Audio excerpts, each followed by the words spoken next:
Tendereza Kristo nebaza katonda olw'ekirabo eky'obulamu kyawadde gwe wamu nange n'okubanga kaakano tukyasobola okwatula nti Yesu ye Mukama. Manya n'eddoboozi mazima Kenneth nga bulijjo, era olunaku olwaleero twagala okutunuulya ekitundu kyaffe ekyokubiri okuva mu kitabo eky'Ebikolwa eby'abatume atutunuulya essuula ey'omunaana. Ku mulundi ogwasooka twagenda mu maaso ne tutunuulira embeera ey'okuyigganya eyatandika okubanga erabisibwa kuviira ddala mu Yerusaalemi era neeviirako abantu enkumuliitu nnyo okubeera nga baddukira mu kitundu ekya Samaliya. Tukujjukiza bulungi nti owalowoozebwa okubeera nga waliwo ekizikiza mu bukulu obwa Katonda bwaffe ne masekati g'ekizikiza asobola okulabisa ekitangaala. Ekyo kyonna ekiyinza okuba nga kyateesebwa omubi kubeera nga agenda mu maaso n'okukumamu omuliro ogw'okubeera nga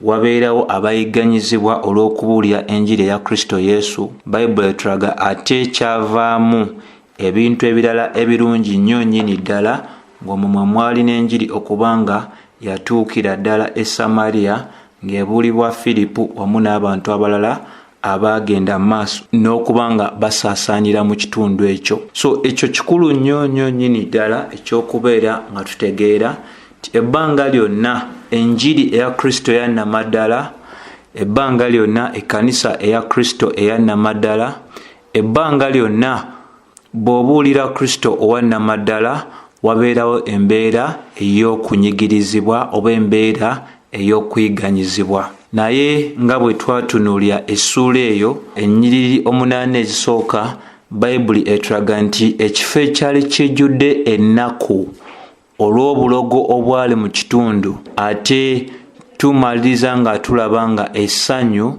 lyalabisibwa mu kitundu ekyo ekya Samaliya. So n'olunaku olwalo era njagadde tubeere nga tugendera ddala mu maaso n'okwekkaanyiza ddala ebintu ebiri mu ssuula eno ey'omunaana nga tugenda mu maaso n'okuba nga tubikwasaganya.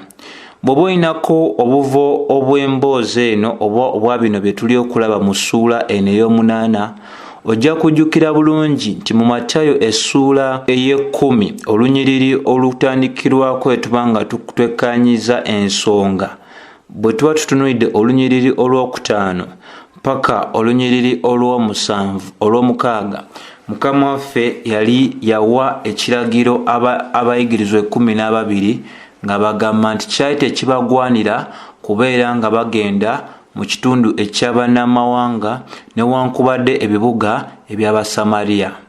Naye tulaba mu lunyiriri lw'omukaaga ng'abagamba nti niwabula mugende oba endiga ezaabula ez'ennyumba eya Isirayiri. Ebigambo byemu biddamu okuba nga birabikira ddala mu Matayo essuula ey'e15, omukyala eyajja nga yali mu Kanaani n'atandika okukaabirira Mukama waffe mu ssuula ey'e15 olunyiriri olw'21 paka ku lw'29 ng'agamba nti yali yeetaaga muwala we okuba nga agenda maaso n'okwonyezebwa, bw'atyo n'agenda maaso n'okwegayirira Mukama waffe Yesu Kristo bwe kiba ng'ekyo kyandibadde kikola kitya nga kisobokedde ddala. Bayibuli etulaga nti Mukama waffe n'agenda maaso n'okuba nga amwanukula ng'amugamba kyali tekigwanidde emmere ey'abaana mu nnyiriri olw'26 okubeera nga essuulibwa eri ezo eziyitibwa embwa. Mu biro biri nga tetunaba kubeera nga tuyingira mu nkolagana y'emu ne Katonda w'abo Bannayisirayiri, bonna bannamawanga baali balabibwa ddala ng'embwa kubanga tetwena ndagaano ne Katonda oyo owa Isirayiri. So kati ate oluvannyuma nnyo bwe tutunuulya Bikolwa by'Abatume essuula ey'omunaana ne tulaba nga enjiri oba bano abantu abaava mu Isirayiri mu Yerusaalemi, abantu nga Filipo, abantu nga Petero ne Yokaana ng'ate bazze mu kitundu ekyali kyabagaanibwa okuba nga bagendamu, ekibuuzo kigolokoka nga kigamba nti abatume bagenda maaso n'okuba nga bajeemera Mukama waffe Yesu Kristo, oba ekyano ekijja nga kigamba nti omudikoni Filipo yali abuuliriddwa ekimala, yali atendekeddwa ekimala. Kiki ekyali kimutwala mu bantu Mukama waffe Yesu Kristo olubereberye bye yali agaanye okubeera nga Bannaisirayiri ababuulizi b'enjiri tebagenda mu bifo by'abo abantu bannamawanga, okwo nga kwe tutwalidde abantu abayitibwa Abasamaliya. Bayibuli etulaga y'emu mu Matayo essuula eya 28 olunyiriri lw'18 paka olw'2, Mukama waffe Yesu Kristo ng'amaze okufa n'azuukira n'ayingira ne watukuvu watukuvu, oluvannyuma nnyo alabisibwa ng'ayogera mu lunyiriri lw'18 olw'essuula eya 28 eya Matayo ng'agamba nti obuyinza bumpeereddwa mu ggulu ne ku nsi, olw'19, mugende mufuule abayigirizwa abantu bonna nga mubabatiza mu linnya erya Taata, Omwana wamu n'Omwoyo Omutukuvu, nga mubasomesa ebyo byonna okubanga bagondera ebyo byonna bye mbalagidde, era laba nze ndi wamu nammwe paka ensi eno oba omulembe guno we gulituuka ku nkomerero. Kati akakulu ak'okuba nga tutegeera ssebo ne nnyabo agenda mu maaso n'okwekkaanya bino, tuba tugwanidde okuba nga tutegeera nti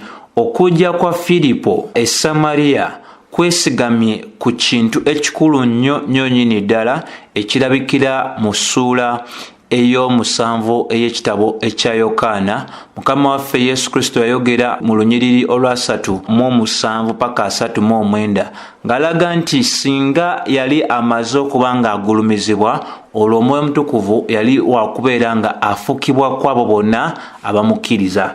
Ssebo ne nnyabo, nga bwe tulabye mu Matayo 28:18 paka 2, Kristo Yesu bwe yamala okufa n'azuukira, Bayibuli etulaga nti obuyinza bwali bumaze okuba nga bumuweebwa, ekitegeeza nti yali yamaze dda okuba nga agulumiziddwa, ekitegeeza nti Omwoyo Omutukuvu yali kaakano ng'asobola okufukibwa ku abo bonna abakkiriza erinnya erya Kristo Yesu oba bamukkiriza okubeera nga ye mulokozi waabwe. Watali kulwisa, mujjukire bulungi Ebikolwa Abatume 1:8 naye enyweza ng'eraga nti musigale e Yerusaalemi olwo munajjuzibwa Omwoyo Omutukuvu, mulyoke mubeere abajulizi bange okuviira ddala wano e Yerusaalemi, e Buyudaaya, e Samaliya wamu n'ebitundu ebirala byonna ebisaasaanidde ensi eno. So kye tulaba mu ssuula ey'okubiri Ebikolwa by'Abatume, Omwoyo Omutukuvu yafukibwa kubanga Kristo yali amaze dda okuba ng'akola ki?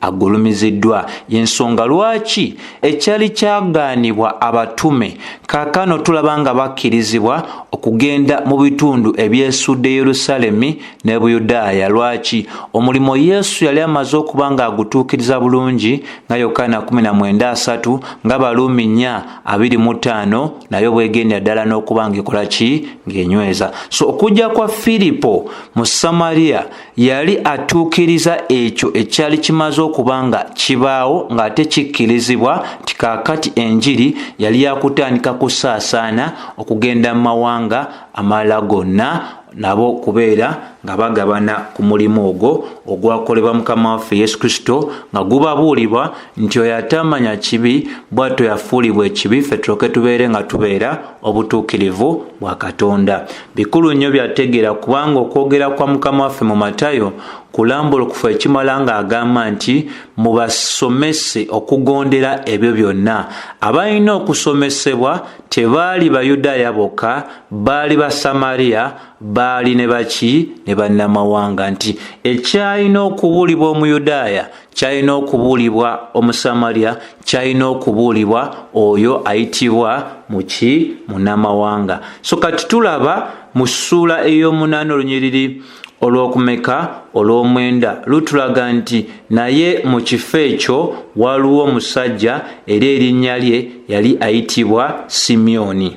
Bayibuli ey'Oluganda emuyita Simyoni, ey'Oluzungu emuyita Simoni. Naye mu nsomesa ya Bayibuli Tuyinamu Basimyoni bangi nnyo nnyini ddala. Omu ku bo y'omu gwe tuyita Simon Petero, eryo lyali linnya lye eribereberye. Omulala gwe tumanyi yali ayitibwa Simyoni Omuzirote ow'akafo Akanaani.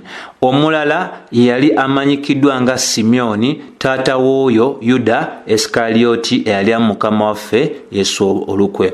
Simoni owokuna gwe tulaba mu Bayibuli ye Simoni ayitibwa Simoni Mangas oba Simyoni ono gwe tulaba mu kitabo ky'Ebikolwa batume essula ey'omunaana eyali omulogo. Simoni owokutaano omulala gwe tulaba mu Bayibuli ye Simoni eyabeeranga mu kifo ekya Tana nga Ebikolwa batume essula y'ekumi bwenywereza ddala. Jjukira bulungi malayika bw'alabikira omusajja eyali ayitibwa Koloneriyo yamugamba nti Koloneriyo okubeera nga ategeera enjiri eyinza okumuviirako okulokoka.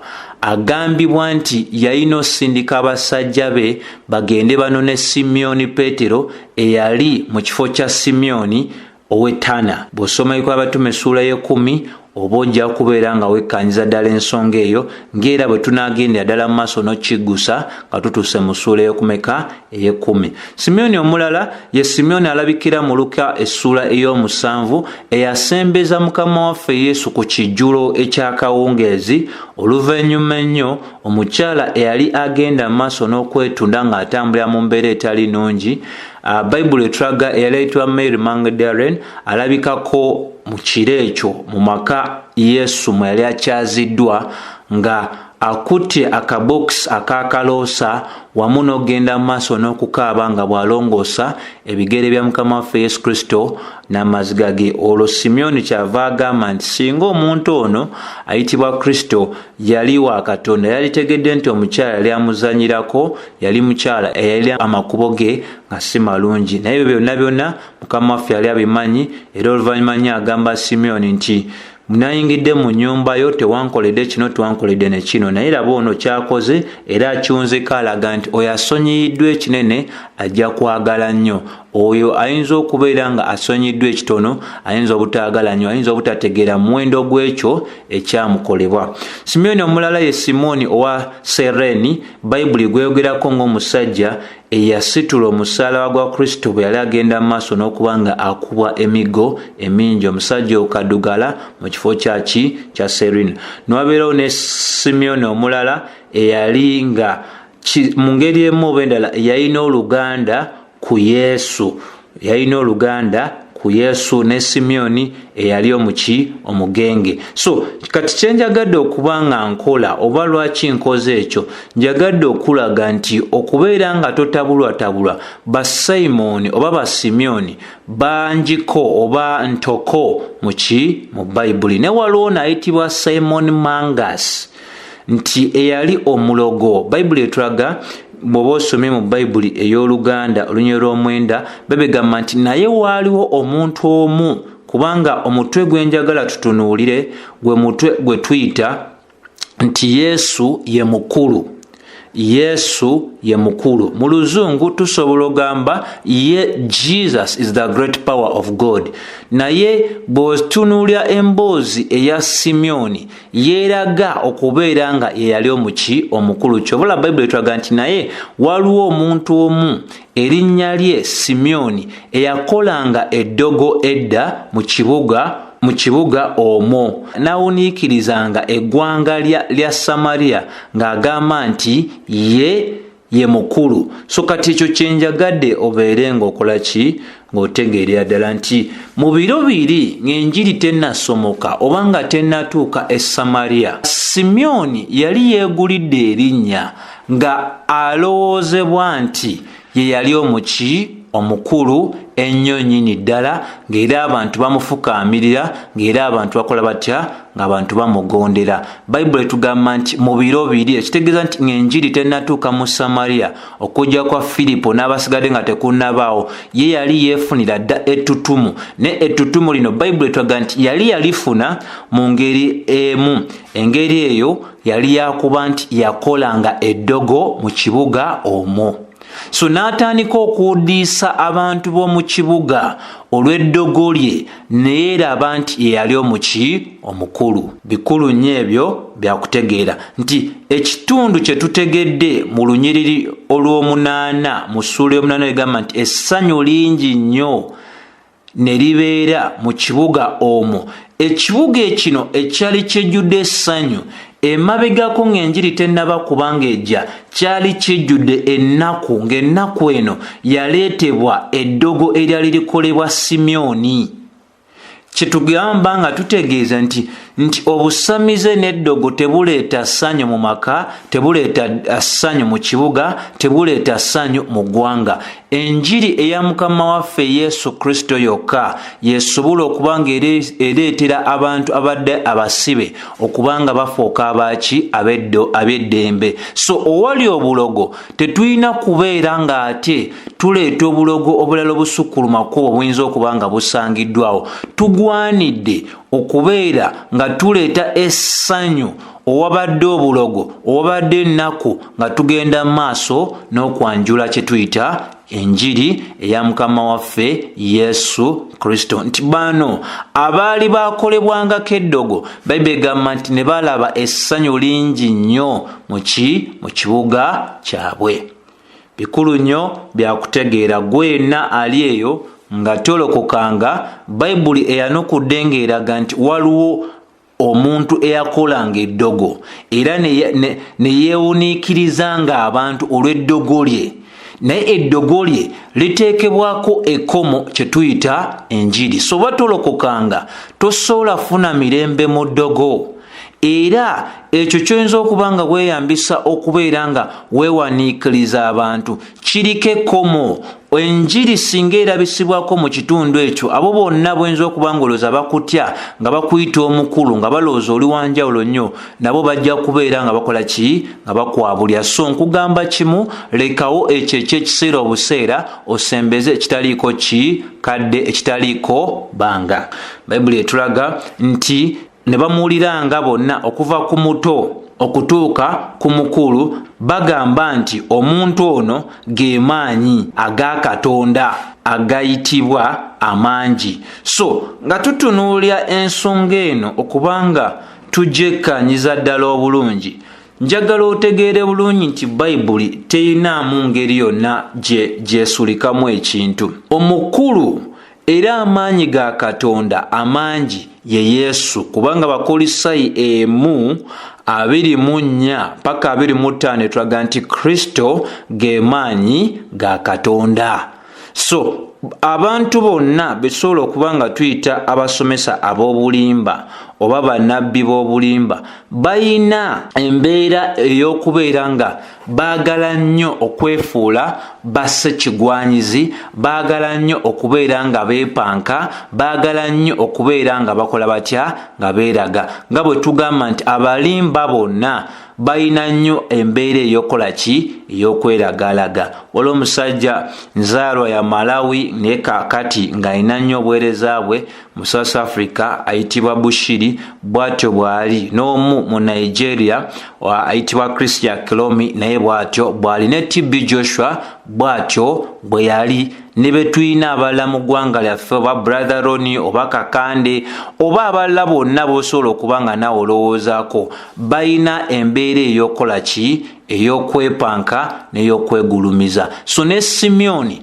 abantu baamuyitanga okubeera nga ye ge maanyi ga Katonda. Lwaki? Kubanga yalimbalimbanga abantu n'eddogo lye. Naye ssebo Bayibuli evvuunulwa Bayibuli. So engeri yaffe entuufu ey'okutegeera nti Simyoni teyali maanyi ga Katonda, tuba tulina kutunulira ebyawandiikibwa ebirala ng'era Abakolinso 1:24 bwe tulagira ddala nti Kristo ge maanyi ga Katonda wabula si Simyoni. So ne bulijjo bagenda mu maaso nga bagamba nti atannatambulako yatenda maama we okufumba, nti Simyoni bwe yali yekka nga tayinaawo muntu yenna awakanya ekyo kyakola, yeeraba nga yali mukulu ate naye ne yeeyita amaanyi ga katonda. Wabula bayibuli erina ebintu ate ebirala byetusongerako gwe byenjagala obeerenga naawe ofaako.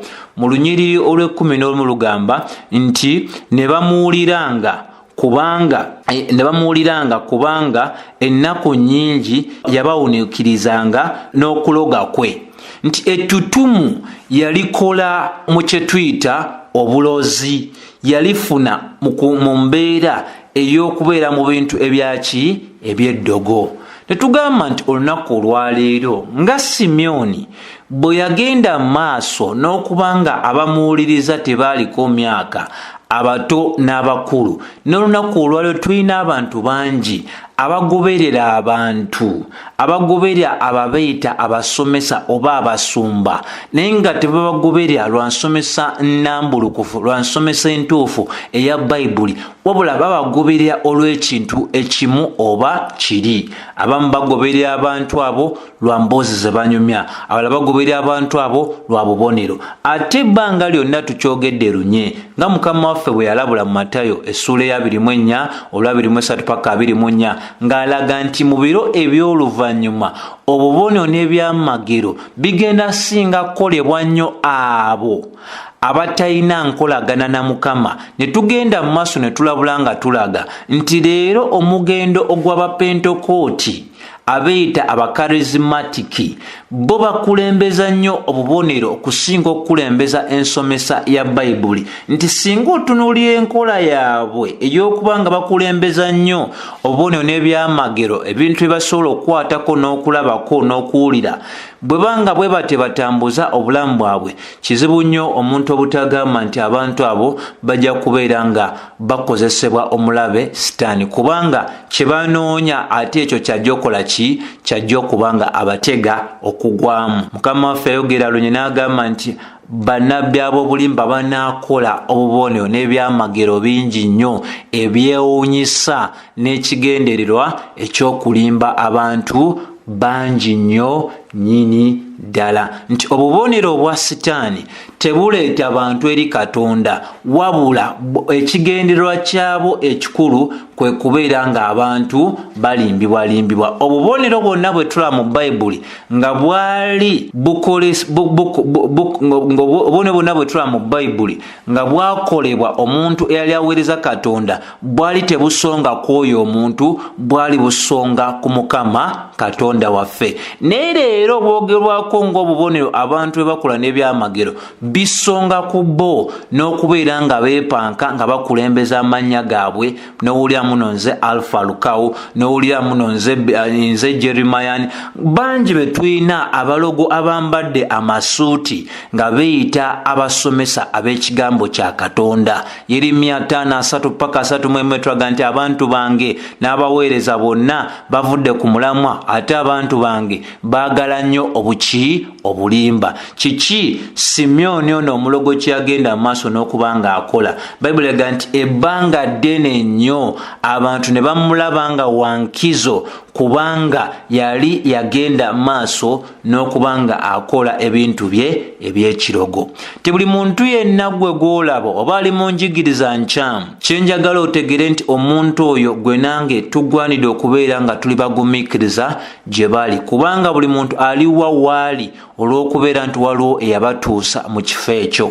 Nti amazima leero ge tumanyi ssebo n'ennyabo naffe gatutwaliddeko ebbanga okubeera nga tukola tutya? Tugategeera. Wabula gwe yenna ali mu bulimba, ate nawe tulina kubanga oggalira omukisa omulala gwonna ogw'okuwulira ekyo ky'obadde towuliranga, ogereegeranye n'ebyo byolina mu bayibuli, okole okusalawo okulungi okwannamaddala. Bayibuli eraga nti bano ne babeera nga baamulaba nga yali wankizo nnyo nnyini ddala. Lwaki? Kubanga etulaze nti ne bamuwuliranga. Buli omu kaakati alina gw'agoberera, amaze ebbanga ng'amuwulira, era abantu abasinga bagoberera abantu ku lw'ebintu ebyenjawulo. So buli muntu yenna ayinako ogubiina ogw'abantu gw'asika oba ogubiina ogw'amaanyi ogwanukula gy'ali.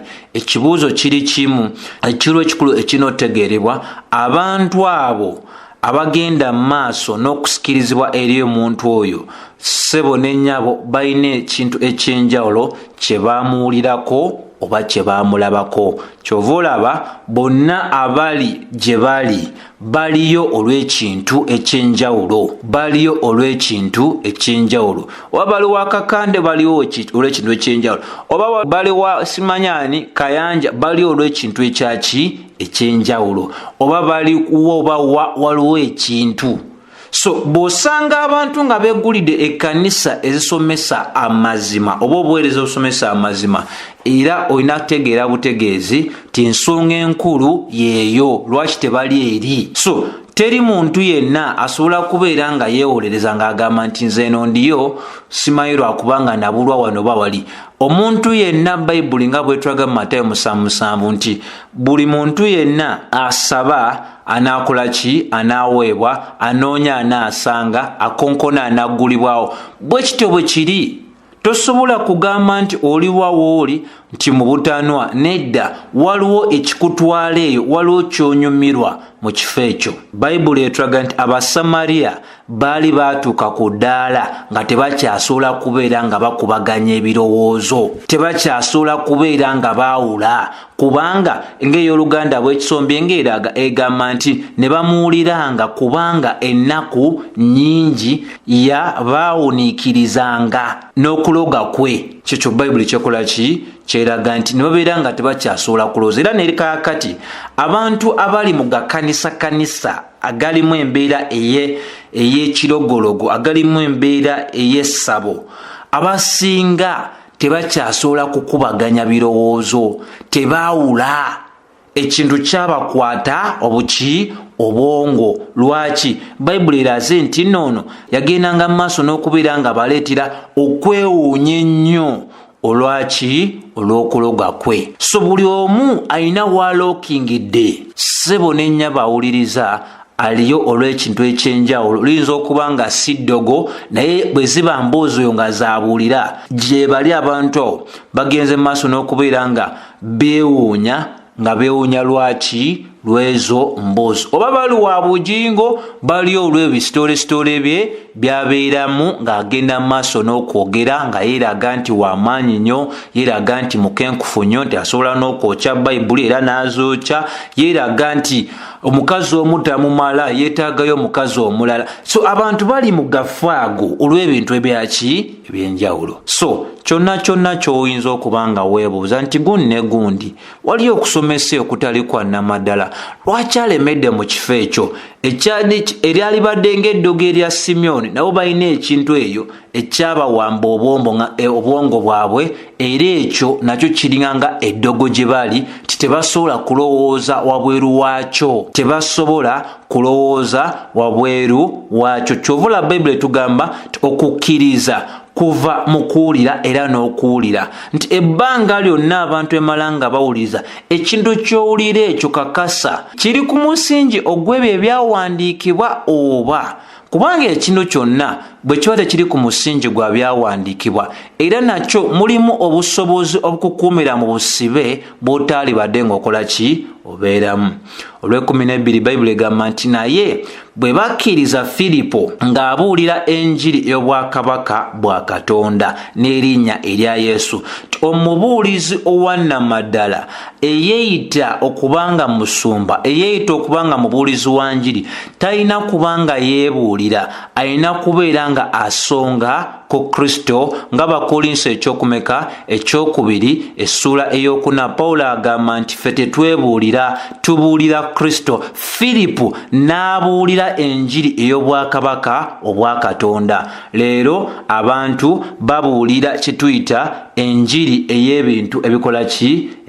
Ebikwatikako, gye tuyita social gospel. Leero tulina enjiri gye bayita prosperity gospel oba enjiri eyaki? Ey'obugagga. Tulina leero enjiri nga ya mboozi gye tuyita narrative theology, ng'omuntu abeerawo anyumya buki? Bunyumya. Abantu bagendeyo ng'obudde bukyali, banaaba mangu, ne bambalira mu budde, ne bagenda ne babanyumiza obunyumizi ki? Emboozi, owatali kunnyonnyola bukulu bw'ekyawandiikibwa, kubanga ogumu ku mirimu emikulu egy'omuweereza yenna agamba nti asumba abantu kwe kukakasa nti ayambako abantu abo okutegeera amakulu g'ekyawandiikibwa era n'engeri gye basobola okukikozesa mu bulamu bwabwe ne bubeera nga bukyuka ne bugoberera ebyo Mukama waffe byatulagira bye tugwanidde okuba nga tutambuliramu oba nga tugoberera. Nti omubuulizi w'enjiri yenna alina okubeera nga ng'owa poliisi omunoonyereza nti singa bakugamba nti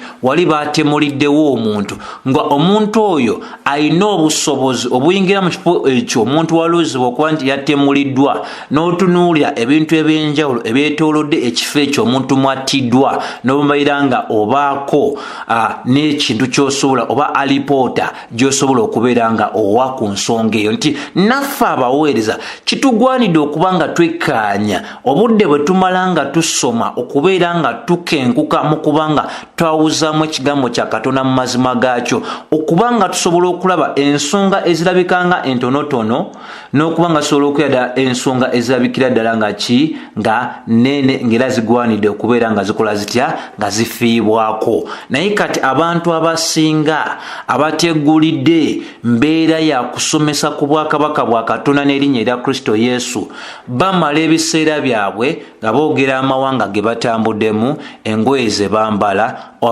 obungi bw'abantu bwe balina, agazimba aganene mwe bakuŋŋaanira, oba balina zi radiyo oba balina zi terefayina, byebyo ebintu bye bamaliramu biki ebiseera byabwe. Naye Bayibuli etulaga nti omuntu yenna nga mubuulizi wa njiri olina kubuulira njiri. Bw'ogamba nti oli kinyoozi naye nga tomanyi kusala nviiri, gwe toli kinyoozi, funayo erinnya eddala. Funayo erinnya eddala. Ogamba nti oli dereeva naye nga tosobola kuvuga, funayo naawe erinnya eddala lye weewa. Ogamba nti oli musomesa, oli musumba naye nga tosobola kunnyonnyola kyawandiikibwa, naawe akatuuti keenenye, funayo erinnya eddala ly'oba okola ki, ly'oba weeta. Ogamba oli mukinjaaji naye tomanyi na bakwata mu jambiya, toyina na nnyama ku mudaala gwo, oli mukinjaaji wa ngeri ki, naawe weewa erinnya eddala. Ogamba okuuma abantu balya mu restauranto naye nga mu kifo ky'okuweereza abantu ebyokulya ate otunda ngoye ng'ate ogamba okuuma balya mu restaurant, naawe weefunireyo erinnya eddala. Bino byonna mbyogera nga nyweza ensonga y'okulaga obukulu obwatuweebwa ng'ababuulizi nti Bayibuli nnambulukufu mu Timoseewo ekyokubiri 4:1-3 nti tulina okubuulira ekigambo mu budde ne mu biro ebirabika ng'ebitali ki birungi, owatali kwekkiriranya, nga bwe tunenya, nga bwe tugumya, ng'ate bwe tuzaamu abantu amaki amaanyi. So bino bikulu nnyo byakuba nga bikola bitya nga bitegeerebwa ssebo n'ennyabo awuliza. Naye leero tulina bangi abeeyita abasumba naye nga bakiina bubeezi ng'erinnya naye nga tamanyi kwawuzaamu kigambo kya Katonda, tasobola kufa ku buvo bwe byawandiikibwa, tasobola kufa ku mbeera ki eyaliwo, tasobola kufaayo kutegeera ki ekyasoose okwogerwako ate ki ekiddako, era wano we tuli tuliwa. Ssebo ne nnyabo ebintu ebyo tulina okuba nga tubitegeera. Filipo teyatwalayo mboozi, naye kaakati n'ebitongole n'amakanisa agasinga engeri gye gagenze mu maaso n'okusikirizaamu abantu bangi mu makuŋŋaaniro gaabwe, mbeera ya butoogera ku linnya erya Kristo Yesu n'okugamba abantu okulekayo ekibi, wabula kati bakulembeza biki bye bagamba nti ffe akuŋŋaana naffe bwe tusobola okuyambako school fees, akuŋŋaana naffe yalina okusuubira ka blanketi kaffe, akuŋŋaana naffe yalina okusuubira omuti gwa sabbuuni, akuŋŋaana naffe yalina okubeera ng'akola ki, asuubirayo ka kiro akasukaali. So ne babeera nga abantu tebabakuumidde mu makuŋŋaaniro ago olw'ekigambo, naye abantu babakuumidde mu makuŋŋaaniro ago olw'ebintu ebigabwayo. Weraba ebitongole byonna, oba World Vision oba Compassion oba Vision Africa, byatandika nga bikulembeza njiri, era obuvo bwabyo enjiri yasookanga, naye kati nabyo bikulembeza ebintu ebikwatikako omuŋŋamu otwalidde ekitongole nga Samaritan's Pass. Naye bw'oba ojjukira Mukama waffe Yesu Kristo, oba yaliisako abantu 5,000 oba 4,000 oba 7, talina muntu yenna gwe yawa kyakulya kiri awo nga tasoose kubeera nga muzimba. yasookanga basomesa oluvannyuma n'alowooza ku ki kye baali bagwanidde okulya olwo balyoke bagwe mu ddeene okuddayo ebyo byonna gye baali bakoze ki bavudde. Ekkanisa ya leero ekigambo kye kisembayo amasanyu emizannyo obuntuntu ebitategereka kaakati bye bisinga okulya obudde era n'abantu balabikira ddala nga bebasingira ddala okweyonera era abasumba bakugamba nti abasinga kola ekyo ekinyumira abantu tolina kanisa nga tolina abantu kati gwanoonya okubeera ng'obeegattako mu mugendo gwabwe olina okukolera ddala ekyo kyebakola kye bakola. So bayibuli egendera maaso n'enyweza mu lunyiriro lwa kumeka olw'ekumi bayibuli eraga nti n'agenda maaso nti mbu naye abaamukkiriza bwe baawulira enjiri y'obwakabaka bwa Katonda n'erinnya erya Kristo Yesu ne babatizibwa abasajja n'abakazi. Ekyo nakyo kikulu nnyo kyategeera.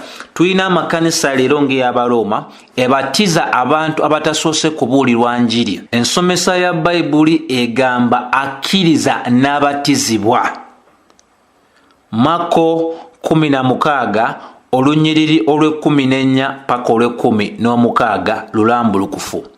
Akkiriza atya? Okukkiriza kuva mu kuwulira. Omuntu alina asooka kuwulira njiri ne yeenenya amakubo ge amabi then omuntu oyo n'alyoka akola atya? N'atwalibwa ku ddaala eriddako. Naye ekkanisa ey'Abaruumi ebatiza obwana obuto bambi obutasobola kwesalirawo. Obwana obuto obwo obumaze kati ne bufuuka abantu abakulu nga balowooza nti baalokoka naye nga bagenda bugenzi mu geyeena. Ssebo ne nnyabo awuliriza ng'oli mu kkanisa ey'Abaruumi ng'okakasiza ddala oba ey'Abaroma nti bwabatizibwa ng'okyali muto toyina njiri yonna gye wawulira era obuzi bwe bwakusammulako bwali bwa bwereere. Ogwanidde okuwulira enjiri wenenya amakubo go olokoke okkirize mu linnya erya Kristo Yesu oyo yafa n'aziikibwa ate n'azuukira oluvannyuma lw'ennaku 3. So wano kye tulaba bamala kuwulira njiri. Bwe bawulira enjiri n'amaanyi agali mu linnya erya Kristo Yesu bayibuli egamba ne babatizibwa abasajja n'abakazi. Tubatiza abasajja n'abakazi. Bayibuli tegambye ne babatizibwa abalenzi n'abawala. Ey'Oluganda ekijjo nabulungi ng'egamba nti ne babatizibwa abasajja n'abakazi. Bwe tugamba abasajja tutegeeza abantu abakulu. Bwe twogera ku bakazi tetwogera ku bawala. Bano abantu bategeerera ddala. Bakoze okusalawo babadde mu masekkati g'eddogo. Enjiri eno ey'amaanyi ebuuliddwa omudikooni amanyikiddwa nga Filipo. Ekigambo kya Filipo kyajja n'amaanyi mangi nnyo okuyitirira ku ebyo ebyali bigenze maaso n'okukolebwa Simyoni eyali omulogo. Jjukira bayibuli etulaga ti amaanyi tegali walala, amaanyi gali mu njiri. Amaanyi gali mu njiri. Wabula abo abaagala nnyo obulimba, Mukama waffe yogera mu Yokaana 5:43 paka 44 nti nze mu linnya lyange naye muganye okunzikiriza, naye oli bw'anajja mu linnya lye munaamukkiriza. Nti ne Simyoni waliwo abaali baalookingira ku sayidi ye, naye ate oluvannyuma nnyo ekigambo ekyabulibwa Filipo bwe kyajja n'amaanyi mangi nnyo nnyini ddala, bayibuli eraga nti ne kimenyaamenya nga Yeremiya bw'etulagira ddala. Bw'osomya Yeremiya bw'enyweza ddala nti ekigambo kya Katonda kiringanga ennyondo esobola okumenyaamenya olwazi ne bufuuka obuyinjayinja. So ssebo ne nnyabo ebyo bikulu nnyo byakubeera nga bifiibwako. Tulina abantu abalumbye kye tuyita okubatizibwa. Tubatiza oyo eyawulira enjiri ne yeenenya amakubo ge n'alokoka. Tetubatiza muntu yenna atawulidde enjiri ateenenyeza n'akyuka n'alekayo amakubo ge n'akkiriza Kristo Yesu. Naye leero katulina abagamba nti ebyokubatiza ebyo tuba tuzza abantu mu mateeka. Lwaki tukuumira abantu mu mateeka? Mukama waffe Yesu Kristo ye yakulangira n'agamba mugende mu nsi yonna mukole abayigirizwa. Abakkiriza bonna babatizibwe mu linnya erya Kitaffe, Omwana n'Omwoyo Omutukuvu. Abatume tubalaba nga bakikola. Abantu abaalokoka abaawulira enjiri ne bakyuka ne baleka amakubo gaabwe ne bagenda mu maaso n'okubatizibwa. Simanyi kituuseewo leero, naye tuli mu bunabbi bwennyini ebiro bigenda kujja era waliwo abalina obwangu nga bwakubeera nga bakyusa mu luzuma kita twisting nga bakyusa enjiri nga waliwo ebibayitirirako nga bakyusa ebyo Pawulo byawandiika nga bakyusa ebyo abatume bye bawandiika. So okubatiza weekuli ng'okusembera ng'emmeeza ya Mukama waffe Yesu Kristo bwekyalina okuba ng'egenda mu maaso n'okubatiza weekuli. So olunyiriri olw'ekumi tulaga era ne Simyoni yennyini n'akkiriza bwe yamala okubatizibwa n'abeeranga wamu ne Filipo bwe yalabanga ebyamagero n'obubonero obunene obwakolebwanga ne yeewuunya. Kati Bayibuli etulaga oluvannyuma nnyo enjiri eyabuulibwa Filipo, Bayibuli etulaga nti waliwo ekyagenda maaso n'okubaawo nti Simyoni yennyini naye n'akkiriza era n'abatizibwa era n'agobereranga. Kati wano waliwo kye tusobola okuba nga tuyiga nti newankubadde yabatizibwa tugwanidde okuyigira ku Filipo nti Filipo teyeefuula okuba nti yali amanyi ebigendeererwa oba ebiruubirirwa ebya Simyoni. Ffe ogwaffe gwa kubuulira njiri, si ffe abalokola. Byonna bye tusobola okugamba esobola okuva mu njiri tulina birekera Katonda gwe kola kikyo. Wo kye tuyita external calling ne kye tuyita internal calling. Ffe tukola ekyo wabweru ne twogera ebintu ebyo ebisobola okuwulibwa abantu naye ekikwatagana n'okubeera nga waliwo okwogerezeganya n'omutima gw'omuntu ekyo tukirekera omwoyo muki omutukuvu. Era Filipo teyeefuula okuba nti yali ategeera ebiruubirirwa byonna ebya Simyoni n'amubatiza era Bayibuli eraga Simyoni n'agenda mu maaso n'okuba ng'agoberera. Mu nsomesa ya Bayibuli ebyafa biraga nti waliwo embeera oba waliwo kye tusobola okuba nga tuyita kyalyanga ngeri y'akalombolombo nti eyabanga omuyigirizwa yagendanga mu maaso n'okutambula n'oyo eyali amusomesa okubeera nga annyikizibwa ddala mu nsomesa y'oyo omusomesa we. Nga bw'olaba bw'osoma mu Makko essuula eyokusatu olunyiriri olw'14 etulaga nti Mukama waffe Yesu Kristo n'alonda 12 babeerenga naye olwo alyoka abatume nti n'abayigirizwa be 12 bwe baalondwa Mukama waffe Yesu Kristo baatambulanga naye nga bannyikizibwa mu kusomesa kwe era tulaba n'Abayokaana omubatiza nabo baabeeranga naye. Kati ne wano nti bali abaagonderanga Filipo baabeeranga ku lusegere naye enjiri bwejja nti Filipo alaba ekibiina eky'abantu bangi nga bavudde ku mugendo okuyali abakuumidde ogw'ekirogo kubanga kirowoozebwa nti abantu bangi oba abasajja bangi abadde bakola ebintu eby'ensonyi mu biro eby'enjawulo abagenda mu maaso n'okubeera nga beefuula okubeera abakkiriza okubeera nga tebafiirwa ttutumu lyabwe ery'ebiro biri ebikadde nti ffe tuyinza obutamanya biruubirwa by'omuntu wabula ogwaffe gwa kubuulira njiri gyewatali kubeera nga tukendeeza amaanyi gaayo watali kubeera nga tugisaabulula tulina gisomesanga bweri. Kati Simyoni amala okulaba abantu bangi abaamugobereranga nga bawulidde enjiri esukkuluma ku ebyo bye baali babagamba ebbanga lyonna, Bayibuli etulaga mbu naye n'akola atya? Mbu naye n'akkiriza era n'abatizibwa naye n'abeera ku lusegere lwa Filipo ng'alaba obubonero n'ebyamagero. Jjukira Yokaana 2:23-25 etulaga nti bwe kityo era bwe kyali mu biro biri ebya Mukama waffe Yesu Kristo. Bayibuli egenda maaso n'etulaga nti bwe yali e Yerusaalemi bw'oba osomye Yokaana 2:23-25 nti bangi ne bakola ki? Ne bamukkiriza olw'obubonero n'ebyamagero bye baali balabye ng'akola. Ssebo ne nnyabo tolina kubeera nga weerabira ti Mukama waffe Yesu Kristo bwe yategeera nti bwe gutyo bwe gwali Bayibuli egamba n'agaana okuba nga yeewa omuntu yenna kubanga ali amanyi emitima gy'abantu. Kati wano tusobola okulaba ensonga enkulu Simyoni okwagala okubeera nga akozesa obukristaayo okubeera nga atwala mu maaso amaanyi ge ettutumu lye n'okuba nti asigala nga wankizo nti okujja kwe tekwali kwa nnamaddala wabula obubonero n'ebyamagero by'alaba bye byali ebikulu nnyo ebyamusendasenda okubeera ng'akola ng'ajja. Ssebo kyenjagala obeere ng'otegeera kye kino wammanga nti bayibuli nnambulukufu ekimala nti ne bw'oba osomye ekitabo kya Kuva essula ey'omunaana olw'ekumi paka olw'ekumi lukulaga nti abantu ab'enjawulo abaali abafuusa mu Misiri balina ebintu ebimu bye baalaba ebyakolebwa Musa ne Aaron ne bakkiriza ddala nti awo waliwo omukono gwa Katonda.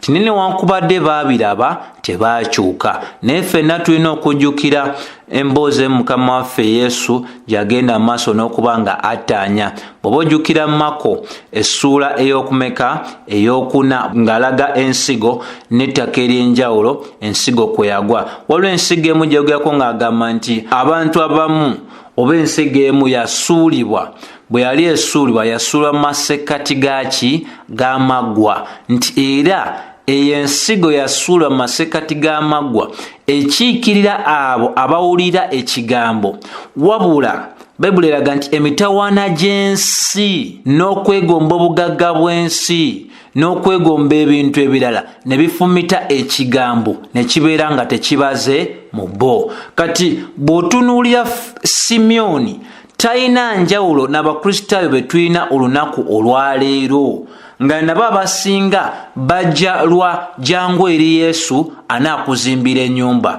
jangu eri Yesu anaakuwonya, jangu eri Yesu anaakuwa obufumbo, jangu eri Yesu anaakuwa emmotoka, anaakuwa omulimu oba ebintu ebirala. G'obadde onoonya mwana nga tomufunanga, jangu eri Yesu. Obadde onoonyanga mukyala tomufunanga, jangu eri Yesu. Obadde onoonya mwami nga tomufunanga, jangu eri Yesu. Obadde onoonya tambula mawanga, jangu. Ani atayagala Yesu bw'atyo? Ani kyovula bw'oyogera Yesu bw'otyo bw'obuulira Yesu ow'engeri ng'eyo ng'omubuulira omuyindi ayina bakatonda 1000 baasinza, oyo Yesu ne tajja mugaana amugatte ku luli 1000 lwakola lwayina, kubanga oyo si ye Yesu wa nnamaddala. Yesu atakugamba kubeera nga weetika omusalaba gwo omugoberere, oyo si Yesu mutuufu. Yesu atakugamba kulekayo okwegomba okw'ebintu eby'ensi eno, oyo si Yesu wa nnamaddala. Bakugamba Yesu omulala. Era nga bwe kiri bwe kityo Bayibuli etulaga nti n'agoberera ebbanga lyonna, naye nga mu kugoberera okw'ebbanga lyonna yali ayina kyeyali akoze kyeyali alabye. Bayibuli bwetulagira ddala nti alaba ebyamagero ne bimwewunyisa nnyo nnyini ddala tibyali bikolebwa ani Filipo, era n'abeera kumpi awo. Ekyamubeeza okumpi si kirala kubanga yennyini yali yalogaloga abantu n'okuloga kwe n'eddogo lye. Kati yalabanga singa abeera kumpi awo osanga yalina kyali agenda okufuna nga kyalisobola okuba nga ate kimutwala ku ddaala erya waggulu nnyo nnyini ddala. Omwami ono eyakolanga ebintu eby'obulogo ayitibwa Simyoni, wabula oluvannyuma nnyo Bayibuli etulaga nti naye amala n'akyuka n'akola n'akkiriza era n'abatizibwa era n'atambulira ku lusegere lwa Filipo. Wabula emboozi eno okugyeyongerayo okugyekkanyiza ddala bulungi, amakulu gaviirayo ddala nnyo biki ebirala ebyatuukawo. Otulagira ddala ye yali muntu wannabaki, kubanga twagambye ti Simyoni mu ssomo eryokubiri akiikirira abaweereza bangi nnyo abanoonya amaanyi nga basobola okukola ekintu kyonna, oba kusula ku ntaana z'abantu, oba kukozesa mpeta, oba kukozesa buti, oba kukola mbeera yonna ey'obusamize okulaga nti bakozesebwa Katonda. Kubanga endowooza y'abantu leero nti bw'oba tolina byamagero tokozesebwa Katonda, bw'oba tolina bantu bangi Katonda takola takukozesa, bw'oba tolina bugagga gwe Mukama yakulekawo dda era wagwa dda. So abaweereza abasinga tebalwana era tebasinziira era tebeewaayo nnyo kutegeera bukulu obw'ekyawandiikibwa n'okubanga bakitegeera ddala bulungi, balwana nnyo okufuna ebyo ebisanyusa abantu. Era ne tugamba ti n'abantu bangi kaakati abali mu makuŋŋaaniro ag'enjawulo tebaaliyo nti kubanga banoonya nsomesa ntuufu eya Bayibuli. Abantu bakulembeza nnyo ebizibu byabwe okusinga okutegeera ensomesa ya Bayibuli. So banoonya omuntu yenna asobola okubayamba okuvuunuka omutawaana ogwo, oba akikola bulungi mu linnya ttuufu oba akikola mu linnya kyamu, oba akikolera mu linnya eryekuusa ku lya Mukama waffe Yesu nga alina ebirala byongerako. Ebyo si bye bikulu gye bali. Ekikulu gye bali kwe kubeera nga bavuunuka emitawaana egy'ensi eno okuyita mu maanyi gaabwe, newankubadde owatali kwegomba kutegeera ebyo ebiwandiikiddwa mu byawandiikibwa. Leero abaweereza abasinga balinga ddala basamize, era abamu basamize nga bambala amasuuti naye nga obulogo, obufumi n'ebintu byonna eby'obusamize bingi nnyo bibagenda mu maaso n'okuba nga bakola ki? Nga bakozesa. Tebannyonnyola kyawandiikibwa, tebafaayo bantu kubeera nga babaliisa, tebafaayo kukuuma njiri, tebalina mutima gwa kulwanirira ekyo ekyatuweebwa omulundi ogumu mu byawandiikibwa. So nnyiriri olw'14 nga twekkaanyiza ddala omwami oyo gwe bayita Simyoni eyagenda mu maaso n'okubuzaabuza nga bwe yali alokose naye ng'alina ebigendo eby'enjawulo. Nga leero bwe tugambye nti tulina abantu bangi abalina ebintu eby'enjawulo ebibakuumidde mu bifo ebyo gye bakuŋŋaanira, balina ebintu eby'enjawulo ebyabaleeta mu bifo ebyo mwe bakuŋŋaanira. Abamu bintu bye babasuubiza, abalala babagamba kino, abalala babagamba kiri, abalala bizimbe nga yeeyagala just kizimbe, bwe kiba nga kirabika bulungi kimukolera era kiba tekimukwasa nsonyi kugamba banneebe tinkuŋŋaanira mu kifo kino oba kiri. So olunyi lw'14 lulaga nti bw'oba olwekaanyiza mu Luzungu, when the apostles which were at Jerusalem, nti naye abatume abaali e Yerusalemi bwe baawulira nti Samariya yali efunye ekigambo kya Katonda, ne basindikayo Peetero ne Yokaana. Kati wano nawo wakulu nnyo nnyini ddala nti abatume bano tebajja e Samaliya ku lwabwe, naye bajja e Samaliya kubanga baalina kye baali bawulidde ekyali kigenze mu maaso n'okuba nga kituukawo e Samaliya. Bayibuli etulaga nti abatume ne bakola ki? Abaali e Yerusalemi. Jjukira ekkanisa etandikira Yerusalemi era abatume baasigala mu masekati g'okunyigirizibwa okwaliwo n'okuyiganya. Balina okusigala nga bakumaakuma abantu n'obazzaamu amaanyi kubanga yali ekkanisa embereberye era yali egwanidde okuba nga enywezebwa. Kati bavaayoko naye nga bavaayo olw'ekiragiro eky'ekkanisa etuula e Yerusalemi. Kati tulina leero emboozi egamba nti mu kkanisa ey'Abalooma nti Peetero wankizo nnyo era Peetero ye musika oba ye mukiise oba yakiikirira Mukama waffe Yesu kuno ku nsi. Naye ssebo n'ennyabo byensoma simanyi oba n'ebyo oli okusoma, Peetero yatumwa butumi, Peetero si yatuma. Ekyolina okuba ng'otegeera atumye ne gubatumye waliwo enjawulo. Atuma wankizo nnyo okusingako oyo atumiddwa. Kati bwe bagamba nti Peetero yakiikirira Kristo Yesu ku nsi, mu bufunze babeera bayisizzaamu amaaso ekigambo ekyayogerwa Mukama waffe Yesu Kristo okugamba nti tiyali watuleka nga baamulekwa, wabula yali wakusindika Omwoyo Omutukuvu okubeera ng'agenda maaso n'okubeera ng'atugumya wamu n'otusomesa wamu n'otuyambako mu nsonga ezaki ez'enjawulo. Bino byonna ebyogerwa ku mutume Peetero tabyogerangako, era ekkanisa ey'Abalooma ejjudde obulimba obuwaayiriza omutume ekintu ekitamwogerwangako kubanga tumanyidde ddala nti omukiise wa Kristo Yesu ku nsi si mulala wabula ye Mwoyo Omutukuvu oba yakiikirira Mukama waffe Yesu Kristo ku nsi kuno, so si Peetero. Era bo bagamba nti bapaapa bonna ab'ekkanisa ey'Abalooma bonna bafuna obusika bwabwe okuviira ddala ku Peetero. Naye nga naye bw'osomye wamu nange simanyi Oluganda ekijjayo ekya oba ekittaanya etya, yeeraga nti awo abatume abaali mu Yerusalemi bwe baawulira nga Samaliya bakkiriza ekigambo kya Katonda ne babatumira Peetero ne Yokaana. Olidde, ne babatumira. Waliwo abatuma si balala, ye kanisa etuula e Yerusalemi, etumaani Peetero ne Yokaana. Era kinyagala obeere ng'otegeera wano wali okwatula okusembayo okwerinnya eryoyo omutume ayitibwa Yokaana mu kitabo ky'Ebikolwa by'Abatume.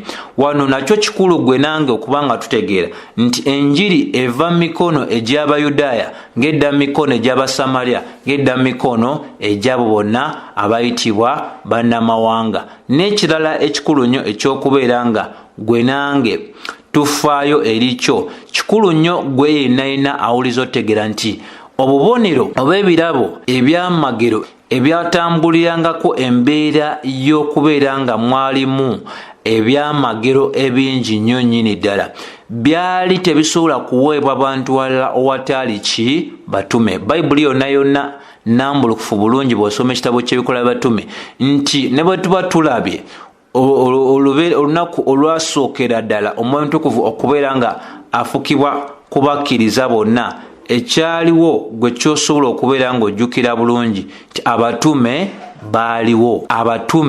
baaliwo. Ekyo tekirina kubeera nga kyerabirwa. Bw'osoma era waneeno mu Bikolwa by'Abatume essuula ey'omunaana, ekyali kimaze okuba nga kituuka ku bantu bano abayitibwa abakkiriza mu Samaliya, bwe baatandika okubeera nga baagala abantu bano okujjuzibwa amaanyi n'okubeera nga bafuna obubonero buli obulala bonna, era abatume balina okubeera nga baali weebali. Abatume abo si balala, si abatume abava mu mawanga aga bannamawanga oba mu kitundu ekya Samaliya. Abatume bonna aba Mukama waffe Yesu Kristo baali Bayudaaya. Kyetuva tugamba ebbanga lyonna, kyetuva tugenze maaso n'okwogera ebbanga lyonna nti obutume obwaliwo olubereberye bwaviira ddala mu Bayudaaya. Yesu bwe yali alonda abatume 12 bonna baali Bayudaaya. Tetuyinaayo mutume nga yali munnamawanga, tetumuyinaayo. Era tetuyinayo mutume nga yali ava mu kitundu ekya Samaliya. Bino bikulu nnyo byakuba nga bikola bitya nga bitegeerebwa nti ne bw'oba ogenze mu kitabo eky'Ebikolwa by'Abatume essuula ey'e10 mu nnyumba eya Koloneriyo, Omwoyo Omutukuvu okukka ku bo okuba nga boogera mu nnimi, ekyo nakyo kyakolebwa mu maaso g'abatume. Balina okuba nga baali weebali. Y'ensonga y'emu gy'olaba mu abo Abakristaayo abaali mu kitundu eky'enjawulo mu Bikolwa by'Abatume essuula 19 Pawulo baasanga nga baali bagoberezi ba Yokaana Omubatiza n'abagamba, mmwe mwali mubatiziddwa, mwali muyiddeko ku Mwoyo Omutukuvu? Ne bagamba nti tebamuwulirangako era tebamanyinya kintu kyonna kikola kikimukwatako. N'ababuuza, kati mwe mwabatizibwa mu linnya ki? Ne bagenda mu maaso n'okuba nga boogera ebyo byonna ebyaliwo. Era nabo Pawulo amala obbawulira enjiri obulungi, Bayibuli eraga nti bwe yamala obbabatiza n'abasaako emikono, olwo Omwoyo Omutukuvu n'abakako ne bafuna n'obusobozi obwogera mu nnimi. Ensonga y'emu gy'olaba nga awandiikira abakkiriza abali mu kifo eky'Abaruumi, Baruumi 1:11 ng'abagamba nti yali yeegomba nnyo okubasensikana agabaneko nabo ebyo eby'omwoyo. So ssebo n'ennyabo, ebintu nga okwogera mu nnimi, ebintu nga okukola ebyamagero n'ebisigadde, bonna boola mu Bikolwa by'Abatume baabikola mu kifo owaali abatume oba abantu abasobola obikola nga bakolera wansi w'obuyinza obw'abatume. Kubanga Mukama waffe Yesu Kristo abatume be yali alonze okubeera oba be yalonda okubeera nga abakozesa okubeera nga ekkanisa ye ezimbibwa ku musingi ogw'abatume wamu ne bannabbi. Bwetyo Bayibuli ekola bwegenda mu maaso n'okunnyonnyola mu Befeso essuula ey'okubiri olunyiriri lwa 10 olunyiriri lwa 20. Kigwanidde okuba nga kitegeerebwa lwaki ekkanisa mu Yerusaalemi etuma. Filipo tulabye emirimu emikulu Katonda gy'akoledde mu ye. Kiki ekigaana okubeera nga ebintu byonna bimalirizibwa? Bayibuli etwaga mu Nnyonyi 15 lwaki baali basindikiddwa bano nti who when were come down, bwe baali bamaze okujja ne basabira abantu bano bafune Omwoyo Omutukuvu. Jjukira mu biro ng'enjiri yali ekyagenda mu maaso n'okuwandiikibwa, abantu bano baali bagwanidde okubeera nga bajjuzibwa amaanyi gano ag'Omwoyo Omutukuvu, okubeera nga enjiri yaabwe yalina okubeerako n'obubonero n'ebyamagiro. Abantu baali okubeera nga bakkiririza ddala nti bano be baali balondeddwa, oba akabona akalagira nti no kino ekigambo kyani? Kya Katonda. Kubanga abo bonna Katonda byatumanga yabawanga obusobozi okukola ebintu ebyewuunyisa mu biro nga ebyo oba bye tuyita ensomesa gye tulina okuba nga egoberirwa ekyagenda mu maaso n'okukola ki? N'okuwandiikibwa. Ne kaakano tujjuzibwa Omwoyo Omutukuvu, naye ate kati tetujjuzibwa Mwoyo Omutukuvu mu mbeera ey'okukola obubonero n'ebyamagiro. Tujjuzibwa Omwoyo Omutukuvu ne tuweebwa obuvumu obw'okwogera enjiri owatali kutiitirira, owatali kubeera nga tukikankaniramu. Lwaki? Kubanga tuweebwa obuvumu okunnyonnyola ekyo ekyatuwandiikibwa edda. Naye mu biro ng'enjiri ekyawandiikibwa, bano baaweebwanga Omwoyo Omutukuvu nga kw'otadde n'obubonero n'ebyamagiro okunywereza ddala ekigambo kye baali boogedde. Naye kaakano nga kimaze okuba nga kiwandiikibwa, twetaaga buvumu, twetaaga kubeera nga tetulinamu mbeera yonna yakutiitirira, kubeera nga tukyogera nga bwekikola bwe kiri. Katonda olw'ekisa kye, olw'amaanyi ge n'obukulu bwe, bw'aba yagadde okukola ekyamagiro, si nze agenda okikola, wabula ye yennyini ajja kwekwatira ku bantu be, kubanga waliwo ebirabo ebimu ebitakyagenda mu maaso. Nze siri muwonya nga bwola nti Peetero ne Pawulo baali baweebwa ekirabo eky'okuwonya, naye kaakati Katonda asobola okwewunyiza abantu be nga ffe tubuulira ki? Enjiri. Naye nga kiri ekyokulabirako eky'Ebikolwa by'Abatume essula 3, Peetero wamu ne Yokaana ne balagira omusajja okugolokoka. Ebyo byali by'abatume era byali byabayambako okubeera nga bisonga ku bo ng'abo Katonda byali alonze okuwa obubaka, era nga bisonga ku njiri gye baali bagenda mu maaso n'okuba nga bakola batya? Nga babuulira. So ekiriwo wano kyenjagala obeere ng'otegeera ddala muganda wange gwe awuliriza nti abatume basindikibwa e Samaliya olw'ensonga emu ku ezo ze ŋŋenze mu maaso n'okunnyonnyola.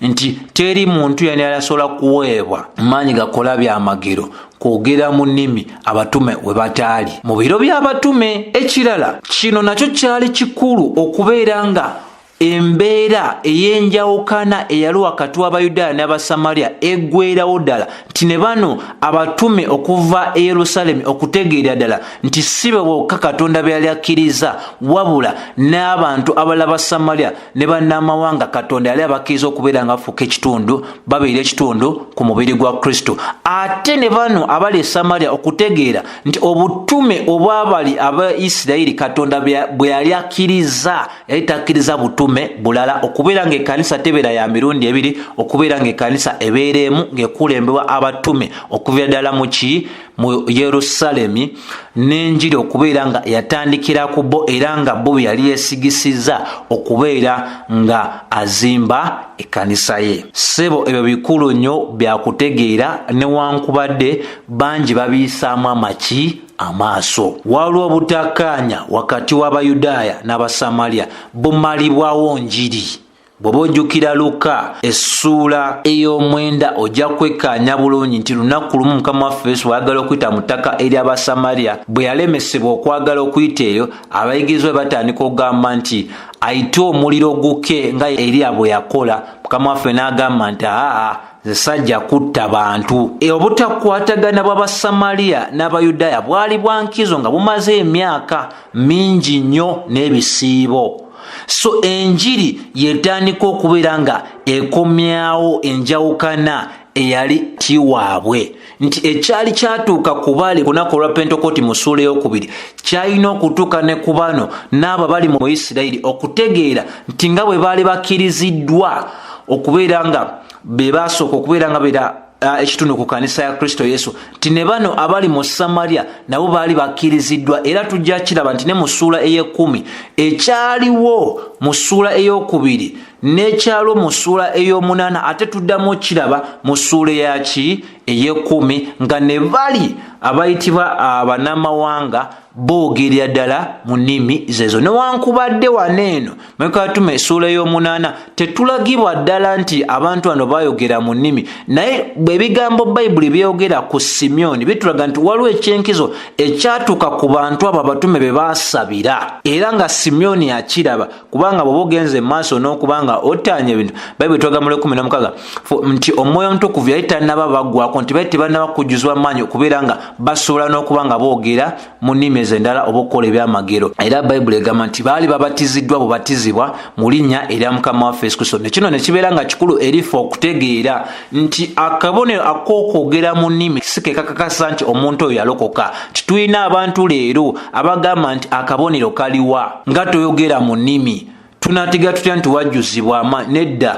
Bayibuli etulaga nti omuntu kasitawulira enjiri ne yeenenya oba n'aleka amakubo ge n'akkiriza enjiri ya Mukama waffe Yesu Kristo, omuntu oyo aba alokose. Si kabonero ke tulina okuba nga tunoonya, si buli muntu yenna, kubanga obuzibu buli nti abantu leero abalina obutategeera bwa nsonga ntuufu bakwata ekintu ekiraga kiki ekyaliwo ku lunaku lwa Pentekooti ne bakifuula okubeera nga yenkola, nti bwanga tewaliwo nnimi oba tewaliwo kino nekiri, ekyo tekisobola kubeera nga kyaki kya Katonda oba kyaki kya namadala. Ate nabo ennimi ze bayita ennimi si ze nnimi ziri Bayibuli zeetulaga mu Ebikolwa essuula ey'okubiri olunyiriri olw'okumeka olw'omukaaga olw'omusanvu olw'omunaana paka olunyiriri olw'ekkumi-n'olumu. Ennimi ze bayita ennimi bigambo ebitakwatagana, kweyogezayogeza ebintu ebitalinaako muki mutwe n'amagulu. Simanyi oba ekyo kisobola otegereka, naye ebyo bye tulaba leero mu kkanisa, ebigambo bitalinaako mutwe n'amagulu, tebiina mubiri, tebiina oda, nga n'abyogera tabitegeera, tebiina na muntu lulimi lwa muntu ina gwe bisongaku, wabula gasobera ng'olina sa nnyingi nnyo mu byogera, sa ebintu bwe bito, then olwo mu bo obaira okola maki amakulu. Kyobulaba ebigambo nga shandaraba bingi nnyo kubanga tebalinayo kirala. Ebigambo nga mama bibigambo ebyo ebirabikira nnyo mu ebyo bye boogera.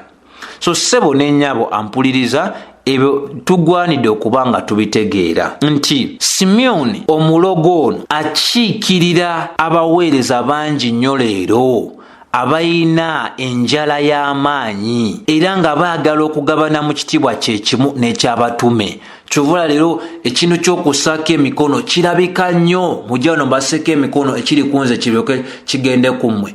Abatume tebalina kye baasumulula nga kiva mu bo, wabula okubeerawo kwabwe okuteeka emikono gyabwe ku bantu abamu kitegeeza nti abantu abaali bamaze okakasibwa. Kati Omwoyo Omutukuvu yali yasobola okusalawo ani gwe yali agenda okuba nga awa obusobozi obwo, ani gwe yali tagenda kuba nga akola ki awa obusobozi obwo, kubanga n'abatume baali tebasobola mulagira, ye akola nga bw'akola ki bw'aba asazeewo. So okwegomba kw'amaanyi, amaddu, enjala y'amaanyi ereetedde abantu okuba nga baagala okweteeka mu bifo byaki by'abatume bye batalina. Kyovola leero oli agamba nti asobola okusumulula amafuta agali ku bulamu bwe, asobola okubaako kyakasukira abantu abatudde ku luuyi luli oba abatudde ku ludda luno, nga kiva okuva eriye n'akibakwasa. Omwoyo wa Katonda tenoomu asobola kubeera nga mukasuka, era sima biki bakasuka ng'oggyeko obusamize obujjudde kaakati mu nsi muno, nga kaakati butandise n'okubeera nga bufuna ekkubo eriyingira mu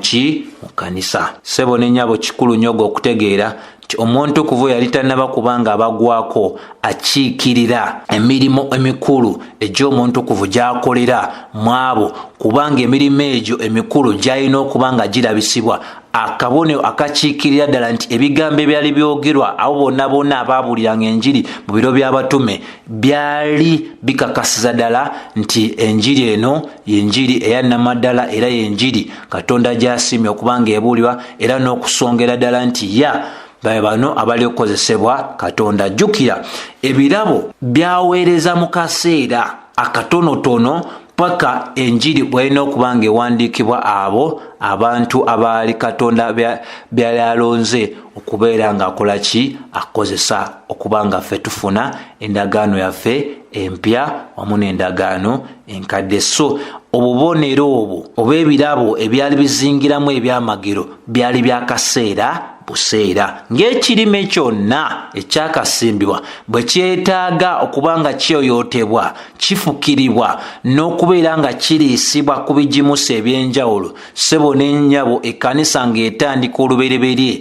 yalina ofuna okubeera ng'enywezebwa ddala, okubeera nga eyimirira ddala masekati g'okunyigirizibwa okw'amaanyi okuviira ddala mu Baruumi ne mu Bayonaani, okubeera ng'etandika okusaasaanira ddala. So ebino bye tuyita ebyamagero byalinganga amazzi okufukirira, okunywereza ddala, okusirisiza ddala. Nti ne Simyoni omusawo Muganda, Simyoni omusawo Omusamaliya omufumi, naye n'atuuka okukakasiza ddala nti waliwo ekyali ekyenjawulo ekyabuulibwa abantu nga Filipo, era waliwo ekintu ekyali ekyenjawulo kyeyalaba ku Peetero ne Yokaana. Eyo yali ensonga enkulu, era ebyafa biraga nti Simyoni oyo bw'ataafuna kino kyali yeegomba okuba ng'afuna nga Bayibuli bwetulaga wano eno, nti bwe tuba tutunuulidde olunyiriro lwaki olw'17 lutulaga nti abatume ne bateeka emikono gyabwe ku abo abantu abo ne babeera nga bafuna omwoyo omutukuvu okubeera nga basobose okukola obubonero n'ebyamagero. Kati leero ekkanisa ey'Abaroma yakikopa, ey'Abangereza yakikopa, wamu ate era n'omugendo ogw'Abapentekooti n'omulala ogulowoozesa nti waliwo eky'amaanyi ekiri mu mikono gy'abantu. Ekintu ekyo ekyoteekako emikono kabonero kasaala, kukkiriza mu ssaala nti Mukama okwagala kwo kukolebwe. Olunyiriro lwa 18 lulaga nti naye Simyoni bwe yalaba nti okuyita kuteeka kw'emikono gy'abatume Omwoyo Omutukuvu yaweebwa abo, n'abawa ssente ng'abagamba nti nange mumpe amaanyi ago, nti buli gwe nteekako emikono gyange asobole ofuna Omwoyo Omutukuvu. Si bye leero ebiroosebo n'ennyabo. Olw'18 mu Luganda gamba nti naye Simyoni bwe yalaba olw'okusibwako emikono gy'abatume baaweebwa Omwoyo Omutukuvu, n'abaleetera ffeeza ng'agamba nti mumpe nange obuyinza buno, buli gwe nassangako emikono aweebwenga Omwoyo Omutukuvu. Oba Simyoni yakijjawa? Naye kino mu nsomesa ya Bayibuli kye tuyita okwonoona okwa Simyoni, okwagala ogula ebirabo eby'ekkanisa ng'omuntu yeeyambisa ffeeza, kye tuyita ffeeza. Bwe yatunuulira abatume ne bamulabikira nga baali basajja banaku nnyo, n'alowooza nti yali asobola okugula ekirabo ekya Katonda. Ssebo ne nnyabo, kyekyo kinaatandise nga nkulaga nti abantu b'enjawulo abayitibwa abasumba baguze ekyo ekiyitibwa amaanyi ag'obulimba, obusamize nga bagajja ku myoyo egy'enjawulo, nga kye bagezaako okuba nga banoonya kye tuyita amaanyi, kye tuyita okuba nga batiibwa, kye tuyita okubeera nga babeera batutumu. Omuntu eyakalokoka juuzi si bali banne be abalala agamba muno yakalokoka juuzi, n'atandika okugamba nti ssente, ndowooza olaba nti bantu bangi leero bakiikirira omwami oyo, oba bantu bangi bagoberezi ba mwami oyo ayitibwa Simyoni.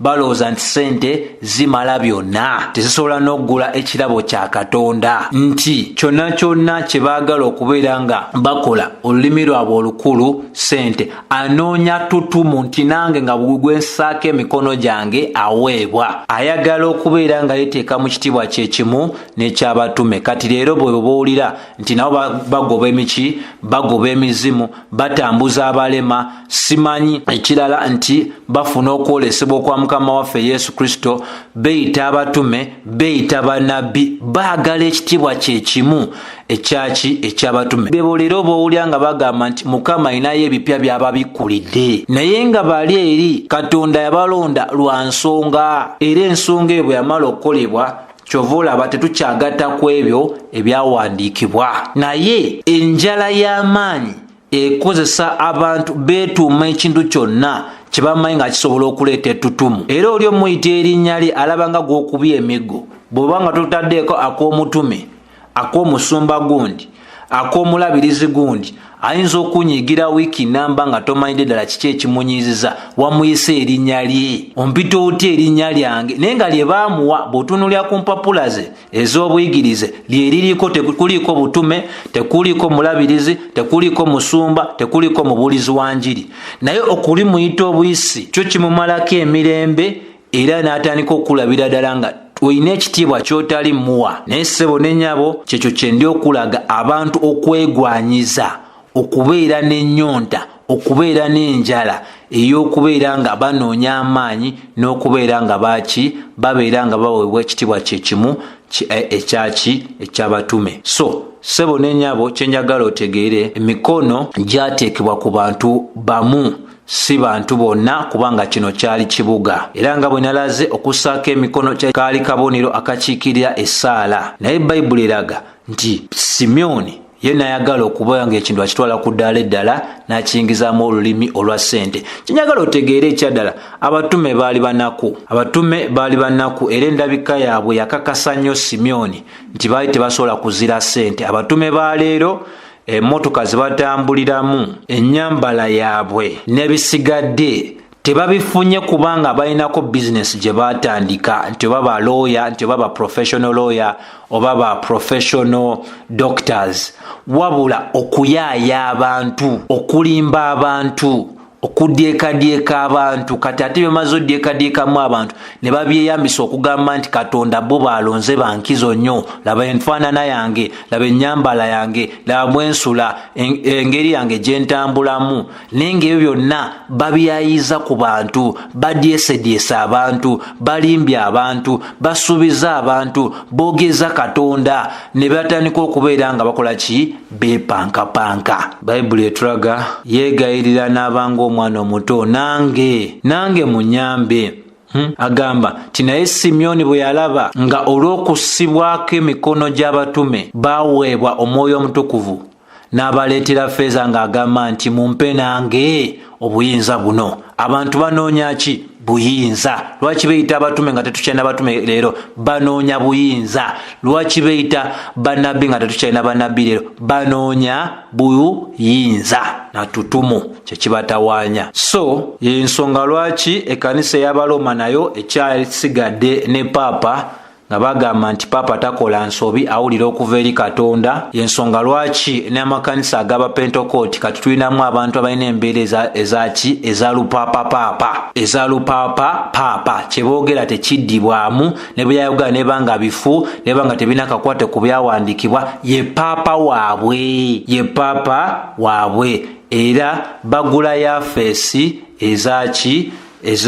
bagula yafeesi ez'ekkanisa. Leero ogenda okuwulira ng'oli agamba nti kanisa ey'Abaroma simanyi bw'obanga owaayo endobolo gwe kola by'oyagadde bajja kusabira ne bw'oliba ofudde oliva mu pagatori mu luzungu nti basobola okusabira novaayo eyo nodda eri olwezo endobolo zogenda maaso n'okuwaayo era bataziwaayo zibasanze n'ebintu ebirala ebyenjawulo bye bakozeemu obugagga okuzimba amakanisa amanene nnyo amalwaliro amasomero zibanka n'ebisigadde bintu byonna tebiri ku musingi mutuufu. So Simyoni ono akiikirira abantu nga bwe nakulaze leero bwe tulina abalina ebigendererwa ebyenjawulo nga bwe bajja mu bukristaayo banoonya bugagga banoonya buyinza banoonya tutumu. So yeegayirira ng'agamba nange mumpe n'afuuka mumpe. Peetero teyamulwisa ng'alaba mumpe afuuse mumpe. Petero Bayibuli egamba nti naye Peetero n'amugamba nti ffeeza yo ezikirire naawe kubanga olowooza okufuna ekirabo kya Katonda n'ebintu tolina mugabo newankubadde okugabana mu kigambo kino kubanga omutima gwo si mulongoofu mu maaso ga Katonda. Ffeeza Peetero ze yagaana leero bannaddiini ze bali okulwanira. Munsigemu n'afuuka munsigemu n'afuuka munsigemu. Omanyi otya obuweereza bw'olina osigamu abantu we bali abangi? Omanyi otya obuweereza bw'olina osigamu nga balina zi laadiyo nga balina zi TV nga nti omusumba walinnya ne ku nnyonyi anti musumba ng'alina ne kino ne kiri? So Peetero bye yagaana leero bwe tulina ng'abakadde mu kkanisa bye balwanira kiriwa ekibereberye ekyo? Ensigo y'omutume eriwa? Ensigo ya nabbi eriwa? Byagaana leero bo bye bali okulwanira. Newankubadde omuntu atambula bubi kasita ne envelope, oyo ayitibwa omukulembeze. Okulowooza kwe kuba kukoze kutya? Kukomye. Ekisirisiza nnyo endowooza, ekisirisiza nnyo okwawula okw'abaweereza b'enjawulo mu kanisa ya leero kigambo kya ffeeza. Kigambo kya ffeeza tojogerako ne bakuviirako awo. Era bino byenjogera tebisobola sanyusa ki bangi. Nawe yennyina ayinza okuba ng'owuliza ng'ova mu makuŋŋaaniro ago agakulembeza nnyo ffeeza. Buno obubaka nawe tebukuwa mirembe, tebukuwa ssanyu, kubanga ondaba ng'ali okulumba abantu bo abakutambuliza mu bulimba obwo ebbanga lino lyonna. Bino birimu okuzikirira. Agambye ffeeza ye zikirire naawe, kubanga olowooza nti okufuna ekirabo kya Katonda n'ebintu. Leero bagamba ki abantu? Ayagala amafuta, leeta ffeeza. Simanyi ayagala Katonda akuzimbire, ffeeza ye eriwa? Ayagala essaala y'okuddibwa mu ffeeza ye eriwa? Ayagala obufumbo, ffeeza ye eriwa? Ayagala otambula amawanga, ffeeza ye eriwa? Ayagala otandika bizinesi mu kibuga, ffeeza yo eriwa? Peetero agamba bizikirire, naawe bo bagamba bireeta wano teri kuzikirira. Ani yawaba? Ani yabuza ekkanisa? Bayibuli etulaga bw'oba ogyekanyiza bulungi nti mu lunyiriri olwaki? Mu lunyiriri olwa 22 amugamba nti weenenye obubi bwo osabe Mukama waffe mpozi alisonyiwa ekirowoozo eky'omutima gwo. Kubanga nkulaba, Peetero agenda maaso n'agamba nti kubanga nkulaba olimu obukaawu. Yayogera ku bukaawu bwali bujjudde omutima gw'ono omusajja, tobukaawu bwalina okuba nga bukola butya?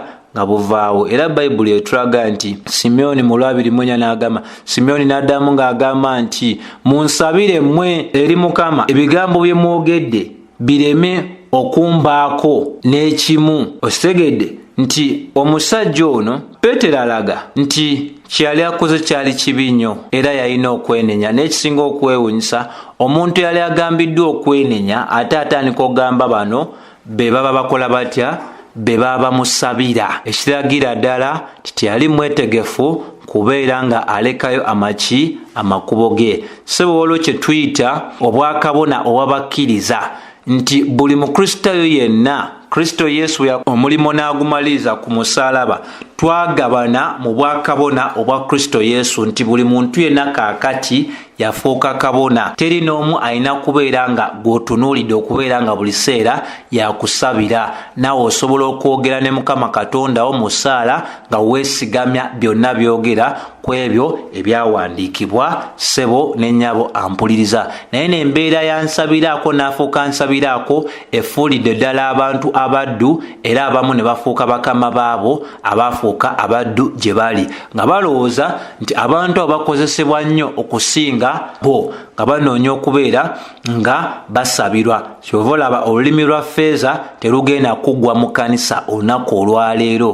kubanga abaweereza abasinga mu kifo ky'okuteekateeka abantu ne babangula abantu, baagala abantu ababeere nga batambulira ku ntooli zaabwe. So ssebo ne nnyabo, bino bikulu nnyo okubanga bifiibwako bitwogedde mu kitundu kyaffe kino ekyokusatu. Era bw'obanga oli mwegendereza bulungi, bino bye bintu byannyini ebirabikira ddala mu kkanisa ya Mukama waffe olunaku olwaleero. Abantu baava dda ku njiri, abantu baava dda ku njiri, balina obukaawu mu mitima gyabwe, beegwanyiza okugula ebyo ebitagulika. So Katonda nga bw'ali ow'ekisa, saba akuyambe wamu nange tuleme okuba nga tutwalibwa embeera ya ffeeza. Tuleme okulowooza nti tuli kitundu ku kkanisa ya Mukama waffe Yesu Kristo naye nga tuyina bye twajja okuba nga twenoonyeza. Bw'oba weetaaga okuba nga weenenye amakubo ago, omanyidde ddala nti ebbanga lyonna obadde mu kkanisa naye tolokokanga, olina kye wajja okunoonya. Lwaki tolokoka leero ssebo ne nnyabo ampuliriza? Bw'obanga wajja kunoonya bintu, wajja kunoonya bufumbo, wajja kunoonya maka, wajja kunoonya biki, gwe toli mulokole, tolokokanga. Olina agagendererwa agatali galungi mu mutima gwo. Katonda waffe mu kisa kye, singa olaga nti weenenyeza amakubo go, mwetegefu era asobolera ddala okuba ng'akola ki ng'akusonyiwa amakubo go era asobola okulokolera ddala n'ofuuka omwana we. naye mmwe mwenna abali eyo nga mulina be mumanyi ng'emboozi yaabwe etambulira ku bintu, emboozi yaabwe etambulira ku kino ne kiri, nga temuliimu kubeera nga beenenya amakubo gaabwe, okulekayo amakubo gaabwe, okulembeza obukulu obw'ekigambo kya Katonda n'engeri gye kisobola otukyusaamu okuba nga tumugondera n'okukola ebyo byatwagaza okuba nga tukola. Abantu abo mubalabule, bajja kulowooza nti ebbanga lyonna, jjukira Bayibuli yatulaze emabegako nti ebbanga lyonna Simyoni n'atambulanga ne Filipo, n'atambulanga naye, olowooza nti yatambulanga naye nga yalokoka? Nedda, yayina ebiruubirirwa bwe. Bangi ne bakkiriza Mukama waffe Yesu Kristo n'agaana okubeewa. Lwaki? Kubanga bakkiriza lwa bubonero bye baali balabye. Ekkanisa leero ebulira ki? Ekulembeza bubonero, ekulembeza bintu, ekulembeza mamotoka, mayumba, mawanga n'ebisigadde. Tewali njiri yonna, naye abagoberezi tebakendeera. Lwaki? Ebyetaago by'abantu tebisobola kuggwawo mu nsi ng'ekyaliwo. Oba wakamala kino ne kiri ne kijja, oba wakava ku kino ne kiri ne kikola ki ne kijja. So atasimbiddwa ku musingi ogw'okwezuula nti enkolagana ye erina kuba ng'esimbiddwa mu Kristo Yesu, abantu abo ssebo ne nnyabo bali mu katyabaga era beetaaga okuyamba. Ensonga lwaki tusomesa bwe tuti, ensonga lwaki twogera ku bintu nga bino, kubanga basinga beesuulirayo dda ogwanagamba, tebaagala kubeera nga boogera ku ebyo, kubanga ebyo bye bibaviiramu oluwombo, ebyo bye bibaviiramu ssente ennyingi ennyo ze bakoze mu bantu. So sobola kusukkaku wano wabula okugamba nti ekisa kya Mukama waffe Yesu Kristo n'okwagala kwa Katonda